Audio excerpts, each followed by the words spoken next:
సీత, మన ముత్యాలే. ఇవన్నీ మన ఇంట్లోంచి తీసుకొచ్చిన ముత్యాలే. అవును రఘు, ఇక్కడ ముడుపులా కట్టారేంటి?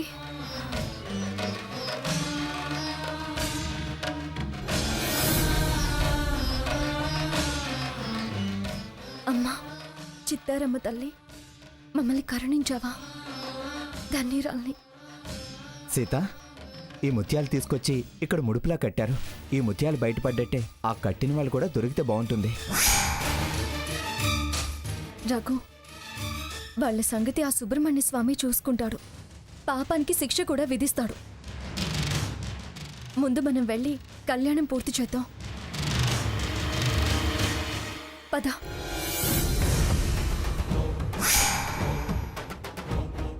నానమ్మా, నానమ్మ, ముత్యాలు దొరికాయి. నిజంగా?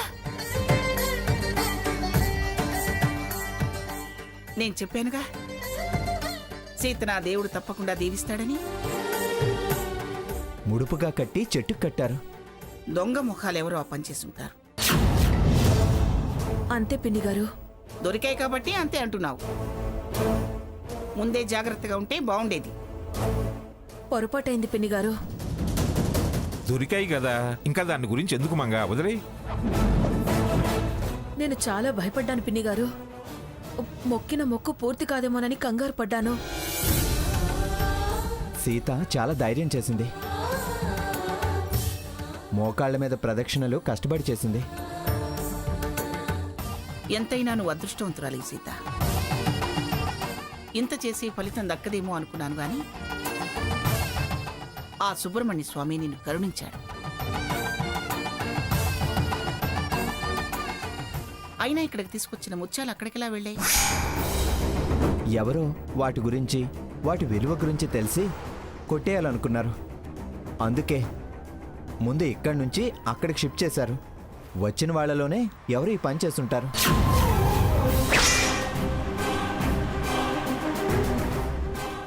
కనపడకుండా పోతే డౌట్ పడతాం కదా, అందుకే ముందు అక్కడ కట్టారు. ఆ తర్వాత పట్టుకెళ్దాం అనుకుని ఉంటారు. ఇంతలో వీరు పుణ్యాన మళ్ళీ మన ముత్యాలు మనకు దొరికాయి. అంత విఐపీలు వివిఐపీలు అనుకుంటాం గాని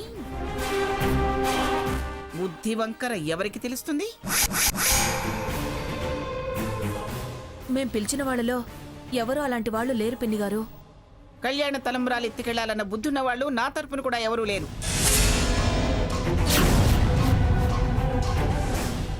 కొత్త కొత్త సావాసాలు, కొత్త ముఖాలు తయారయ్యాయి కదే. ఆ శాల్తీలో ఎవరో ఒకళ్ళు పనిచేస్తుంటారు. అంటే ఎవరిని నువ్వనేది? కొత్త కొత్త సావాసాలు, కొత్త కొత్త మొహాలు అంటే మా ఫ్రెండ్స్నేగా. గుమ్మడికాయల దొంగ అంటే నీకెందుకు ఎంత ఉలుకు? చూడండి, ఇందాక నన్ను అన్నారు, ఇప్పుడు నా ఫ్రెండ్స్ అన్నారు. ఈ ముష్టి ముత్యాలు దొంగతనం చేసే అంత తక్కువ స్థాయి, తప్పుడు బుద్ధి ఉన్నవాళ్ళు ఎవ్వరూ లేరు. నోర్మోయ్, ముష్టి ముత్యాల కళ్ళు పోతాయే, అవి దేవుడు ముత్యాలు. బాబా, మనం ఇక్కడ ఉండటం వీళ్ళకి ఇష్టం లేదు. మంగా, ఎందుకే ఇప్పుడు ఆ మాటలన్నీ? పోయాయి అనుకున్నాము, దొరికినాయి కదా. దొరికాయి కదా అని సంతోషించకుండా ముష్టి ముత్యాలంటుంది ఏమిటండి ఇది? మరి అంత అహంకారమా? ఏం మాట మాట్లాడాలో ఏం మాట్లాడకూడదు అన్న జ్ఞానం కూడా లేదా దానికి? ఏదో వాళ్ళ ఫ్రెండ్స్ అన్నావనే కోపంతో అన్నదిలే, వదిలే. ముక్కు ముఖం తెలియని వాళ్ళతో పరిచయాలు మంచిది కాదు అన్నాను తప్ప. వాళ్ళ గురించి మాకు తెలుసు. తెలిసి తెలియకుండా మాట్లాడేది మీరు. అందరూ శ్రీ వైష్ణవులే, కానీ కోళ్లగంప మాయమైందని ఎవరో ఒకరు కాని వాళ్ళు ఉంటారు అంటే నీకెందుకే అంత నీలుగుడు? ఎలా అయినా మనసు కష్టపెట్టి పంపించేయాలని కంకణం కట్టుకుంది. అందుకే మన మీద, మన ఫ్రెండ్స్ మీద నిందలు వేస్తుంది. ఇందాక మనల్ని మనం ఎందుకు పనికిరాని వాళ్ళం అంది. వాళ్ళు సమర్థులు, ఆస్తిపాస్తులు వాళ్లే సంపాదిస్తారు అంది. నాన్న బతిమలాడారని మనం ఆగితే చివరికి దొంగల్ని చేస్తుంది. అలాంటి ముత్యాలు టన్ను కొనగల కెపాసిటీ ఉన్నవాళ్ళు వాళ్ళు. టన్ను కాకపోతే కంటైనర్ కొనే కెపాసిటీ ఉండొచ్చే. నీకేమిటే బుద్ధి బుద్ధి గురించి అంటున్నాను నేను. ఎవరు తీంది ఎక్కడికి వెళతాయి? ఎలా అయినా వెళ్ళొచ్చు. మమ్మల్ని బ్యాట్ చేయాలని ఎవరైనా చేయొచ్చు. మా వాళ్ళు మిమ్మల్ని బ్యాట్ చేయరుగా. మీరు చేయాల్సిన కళ్యాణం వాళ్ళు చేస్తున్నారన్న కుళ్ళుతో చేయొచ్చుగా. చూసావా బావా, ఎటు తిరిగి మనల్ని, మన తరపున వచ్చిన వాళ్ళని ఎలా అవమానిస్తుందో.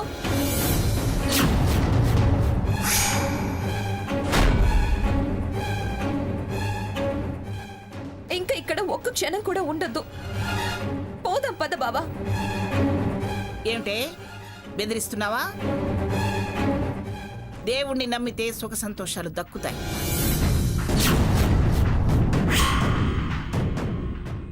దయ్యాన్ని నమ్మితే దరిద్రులవుతారు.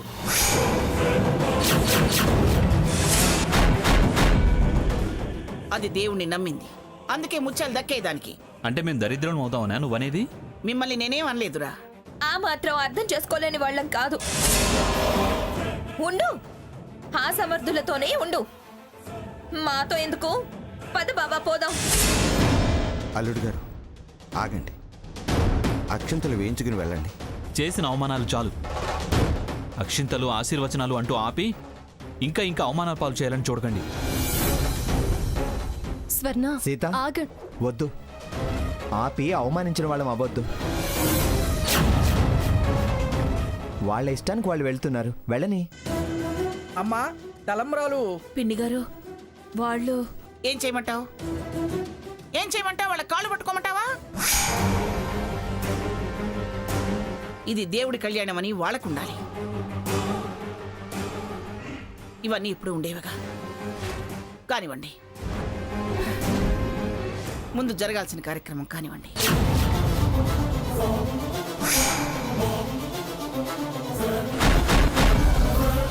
స్వర్ణ అయిపోవచ్చింది కదవే. హారతి దాకా ఆగండి. మీకోసమే కదే ఈ కళ్యాణం చేయించేది. సమర్థులు, సాంప్రదాయం కలవాళ్ళు వాళ్ళున్నారుగా. మేమెందుకు? మీకు కావాల్సింది వాళ్లేగా. దొంగలం, మంచి మర్యాద తెలియని వాళ్ళం. మేమెందుకు? పద బావా. రావి వాసంతి.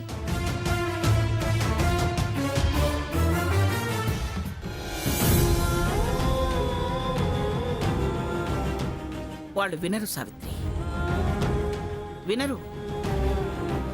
విపరీత బుద్ధులు మొదలయ్యాయి. పంతులు గారు మీరు కానివ్వండి.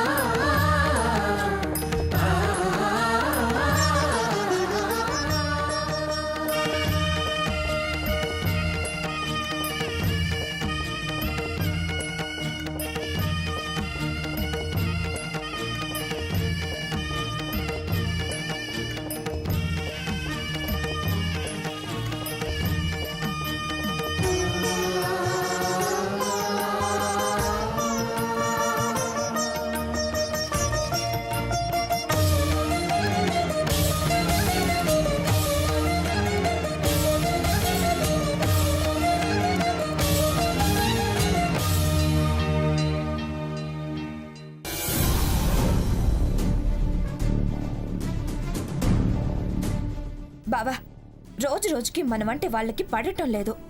అవును, గ్రానీ మనసుని పూర్తిగా మార్చేశారు. అవును బావా, అందుకే ఇంతకు ముందు నిన్ను అంతగా మెచ్చుకునే అమ్మమ్మ గారు ఇప్పుడు వాళ్ళని సమర్థులు, ఆస్తిపాస్తులు కూడా వాళ్లే కాపాడతారు అంటుంది. అవును, మన గురించి ఎంత బ్యాడ్గా చెప్పకపోతే గ్రానీ అలా అంటుంది. ఇది ఇలాగే కంటిన్యూ అయితే మనము, మన తర్వాత వాడు బానిసల్లా బతకాల్సి వస్తుంది. నో, అలా ఎన్నటికీ జరగదు చూడండి. మనం, మన బాబు, వాడికి ఏ అన్యాయం జరగనివద్దు. నాకు నా భార్య పిల్లలు ముఖ్యం. నీకు నేను వాడు ముఖ్యం. వాడికి మనం ముఖ్యం. ఇలా ఇలా అనుకునేలా బతకాలి. అవును బావా. తనకు కొడుకుని దూరం చేశాను.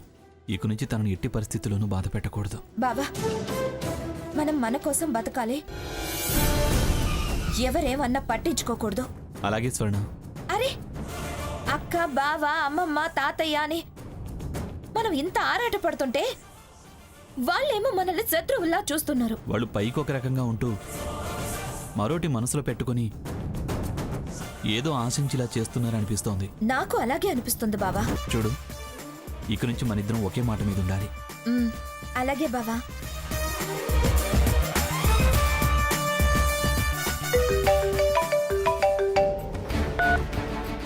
హలో హలో సాకేత్, అర్జెంటుగా మిమ్మల్ని కలవాలి. అదే నేను చెప్పిన బిజినెస్ గురించి మాట్లాడాలి. ఫారిన్ యాక్సెప్టెన్సీ వచ్చింది. ఆఫీస్కి రమ్మంటారా? అలాగా, నేను ఇంటికి వెళ్తున్నాను. మీరు ఇంటికి వచ్చేసేయండి. ఇంటికా? అక్కడ మీ గ్రాండ్ మదర్ ఉంటారు కదా, ఆవిడ అదో రకమని మా అరోరా చెప్పింది. తనిప్పుడు లేదులేండి, మీరు వచ్చేసేయండి. అలాగా? ఇదిగోండి, మీ మిస్సెస్ కూడా ఉండాలి. ఉంటుంది, ఇప్పుడు తను నా పక్కనే ఉంది. అలాగా? ఒకసారి ఫోన్ ఇవ్వండి. ఒక్క నిమిషం మాట్లాడు స్వర్ణ. హలో. హలో అదృష్ట దేవత గారు, అడ్వాన్స్ కంగ్రాచులేషన్స్. దేనికి సాహు? ఫారిన్ బిజినెస్ లోకి ఎంటర్ అవబోతున్నారు కదా. మీ అదృష్టం మిమ్మల్ని నెక్స్ట్ ఇయర్ కల్లా మల్టీ మిలియనియన్ చేస్తుంది. మీ మాట నిజం కావాలి. అవుతుంది, అయి తీరుతుంది. అందుకే మన మధ్య పరిచయం జరిగింది. ఇదిగోండి, ఇంటికి వచ్చాక మాట్లాడుకుందాం. అరోరాని తీసుకురండి. అలాగే అలాగే, తప్పకుండా, షూర్. బాయ్.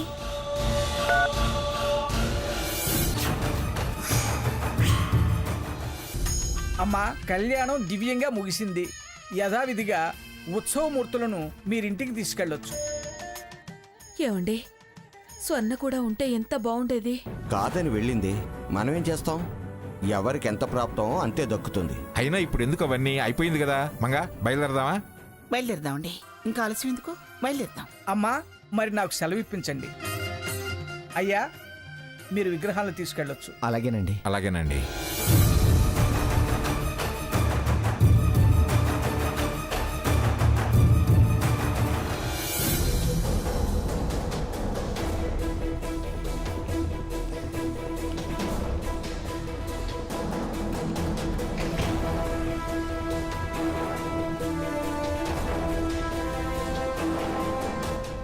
సాహు గారు చెప్పండి.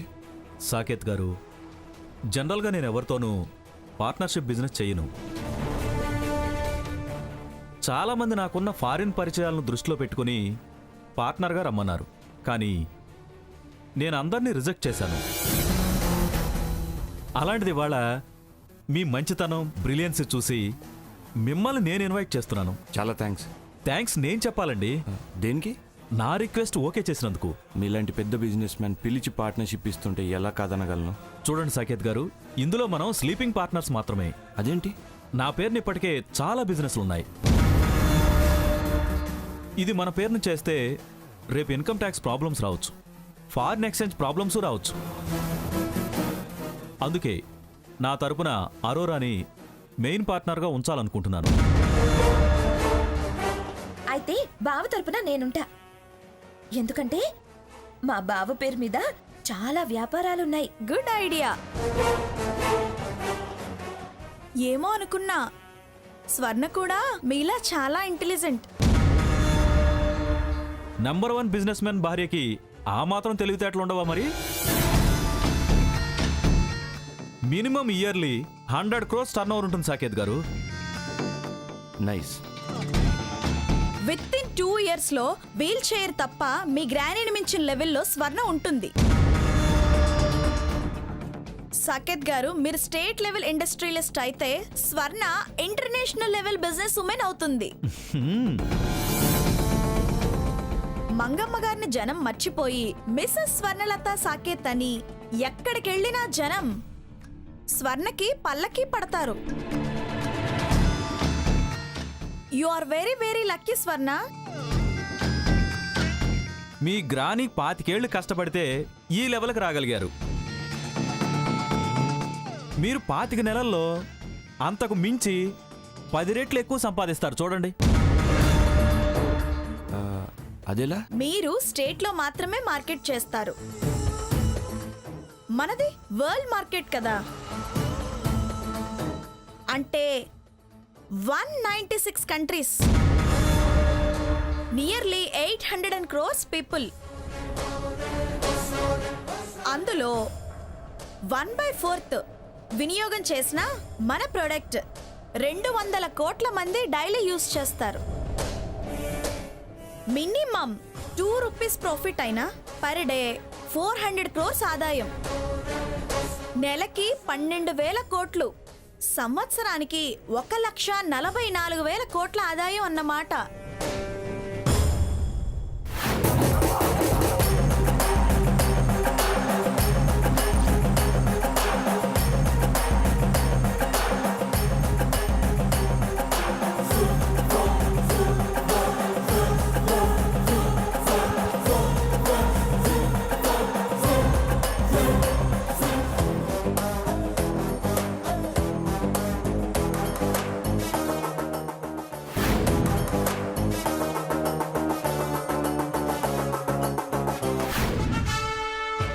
All of you, please come on.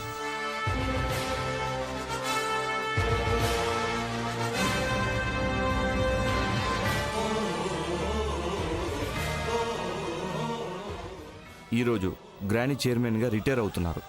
So our new chairman Pithapuram Swarnalatha సాకేత్రం. Welcome to new chairman Pithapuram Swarnalatha Saketh గారు.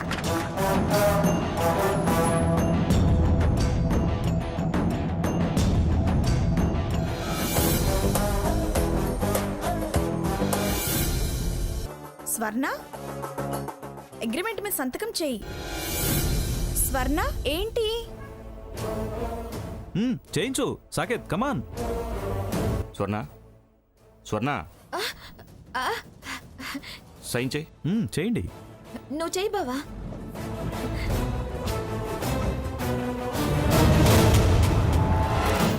చాలా థ్యాంక్స్. దీనికి నన్ను బిజినెస్ ఫీల్డ్ కి ఇంట్రడ్యూస్ చేస్తున్నందుకు చాలా చాలా థ్యాంక్స్ బావా. ముందు సైన్ చేయి.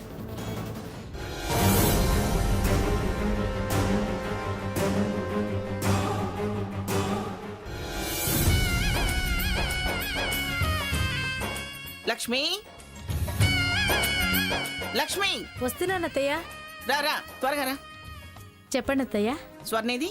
లోపలుంది అత్తయ్య. పిలు పిలు పిలిచి వాళ్ళని కళ్యాణమూర్తులతో లోపలికి వెళ్ళాలని చెప్పు. నువ్వు హారతి తీసుకురాపో. అలాగే అత్తయ్య. సిగ్నేచర్స్ అయ్యాయి. ఈ హ్యాపీ మూమెంట్ ని స్వీట్స్ తో సెలబ్రేట్ చేసుకుందాం. స్వీటేనా? పార్టీ తర్వాత చేసుకుందాం. పార్ట్నర్స్ అయ్యాం, అంతే చాలు. పార్టీ ఎప్పుడైనా చేసుకోవచ్చు. స్వీట్స్ తీసుకొస్తానుండండి. యా. స్వర్ణ,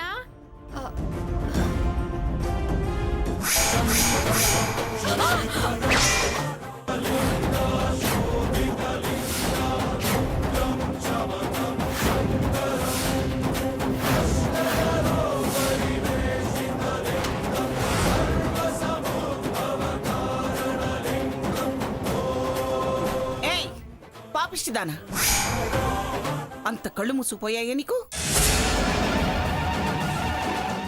దీపం అర్పిస్తావు, పసుపు కుంకాలు నేల పాలు చేసావు. ఏమొచ్చింది నీకు? అయినా నువ్వు కళ్యాణం దగ్గర ఉండకుండా రావాల్సిన అవసరం ఏమొచ్చింది?